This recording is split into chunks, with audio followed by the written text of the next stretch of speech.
Michael was one of a kind. I thinking back to when we met and the many times that we spent together.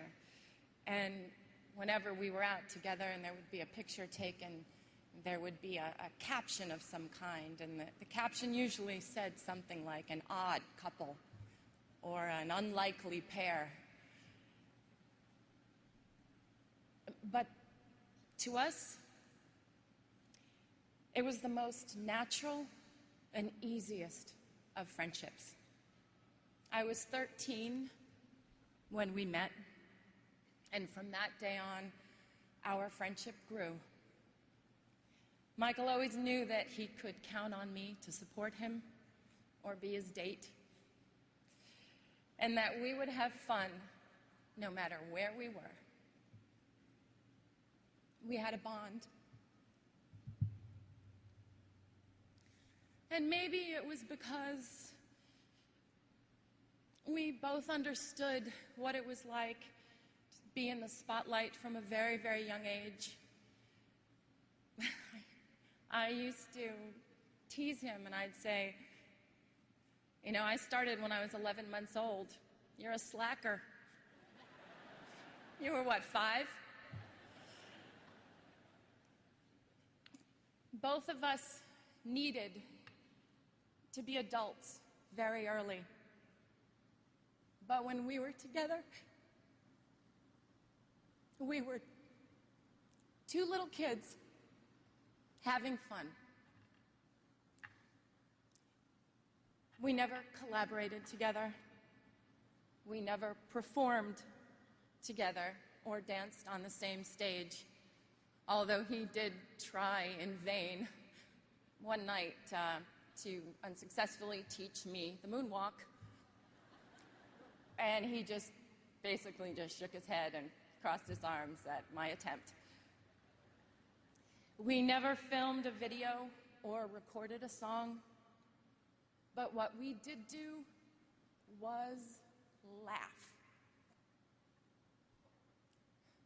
It was always a competition to see who could make the other one laugh more or be sillier. Michael loved to laugh. His heart would just burst out of him when he was laughing. He adored it when I did silly imitations or told him stories about my life. MJ's laugh was the sweetest and purest laugh of anyone's I had ever known. His sense of humor was delightful, and he was very mischievous. I remember it was the night before Elizabeth Taylor's wedding, and he had called me prior and asked if I would join him. He didn't want to be alone for all the festivities. And it was the night before the big day, and Michael and I tried to sneak in to get the first peek of the dress. And we were just giggling like crazy, and we almost passed out in hysterics when we realized that Elizabeth was actually asleep in the bed. We thought she was in an entirely different room. And we had to laugh and sneak out. Then at the point of the wedding, when there was the first dance, basically we had to joke that we were the mother and father of the bride. Yes, it may have seemed very odd to the outside, but we made it fun and we made it real. When he started wearing the glove, I was like, what's up with the glove? I was like, look, if you're going to hold my hand, it better be the non-gloved one, because sequins really hurt me. He would dig in. He'd just shake his head and he would just smile. He loved to be teased. Seeing him smile made you feel like everything was going to be all right. To the outside world, Michael was a genius with unchallenged ability. To the people who were lucky enough to know him personally, he was caring and funny, honest, pure, non-jaded, and he was a lover of life. He cared so deeply for his family and his friends and his fans.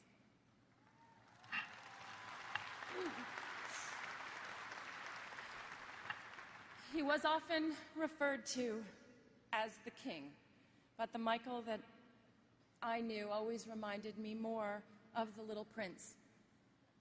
Thinking of him now, I'd like to share a passage from the book. What moves me so deeply about this sleeping prince is his loyalty to a flower, the image of a rose shining within him like the flame within a lamp, even when he's asleep. And I realized he was even more fragile than I had thought. Lamps must be protected. A gust of wind can blow them out. Michael's sensitivity was even more extraordinary than his talent, and his true truth resided in his heart.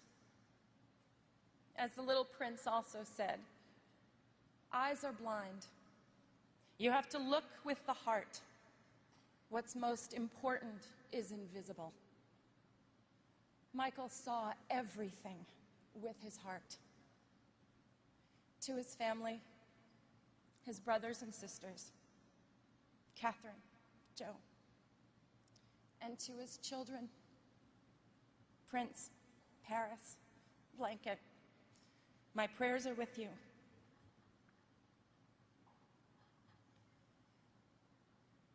Michael's favorite song was not one of the countless masterpieces that he gave us, but it was a song that Charlie Chaplin wrote for the movie Modern Times. It's called Smile. And there's a line in the song that says, "Smile though your heart is aching." Today, although our hearts are aching, we need to look up where he is undoubtedly perched in a crescent moon, and we need to smile.